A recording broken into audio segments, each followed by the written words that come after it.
So it was a normal flight day. We were going out to repunch currency for landing at the ship in the evening. There was nothing crazy about it. I took off, and as I was climbing away from the deck, I put my gear up, realized I had a gear malfunction, so I immediately pulled the power back, slowed the aircraft down so I wouldn't overspeed the landing gear, and then went just above the ship at about 2,000 feet and started talking to Paddles, who is another jet pilot in the tower that controls us when we land. They're also up there if we have a problem.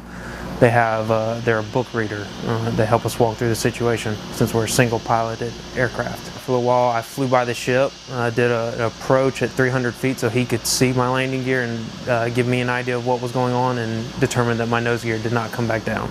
At this point it's time to figure out how do I get the jet back on the deck safely with only 3 landing gear. So eventually Major Murphy came over the radio and told me that the ship had this amazing invention that was like basically a stool that was built specifically for this reason.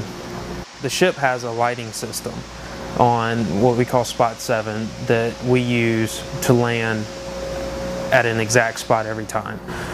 So the difference with this landing was that I was going to step it down 50, 40, 30, 20 feet to make sure I was aligned and stabilized before Major Murphy would clear me to land at 20 feet, so that it's had the best chance to actually put the nose on the stool.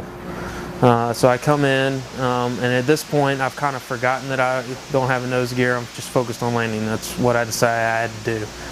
So I'm at 20 feet stabilized, and I can't see the stool. I don't even know it's there. I didn't see it coming over the end of the ship. I looked for it. I remember looking for it and thinking, oh boy, this is going to get interesting. So I never saw the stool. So I go to idle. I remember my main gear hitting and all of a sudden my nose dropping, and it dropped more than I expected.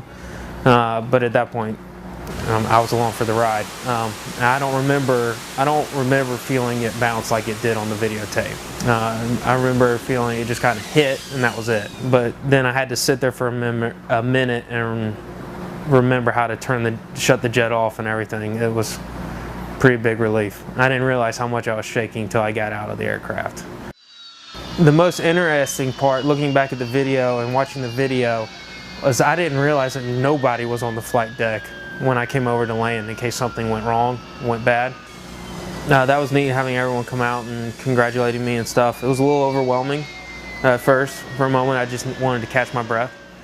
We pride ourselves at landing on the ship perfectly like this, in the same spot every time, and doing the same thing over and over again. But there's no way to train to land in this kind of situation.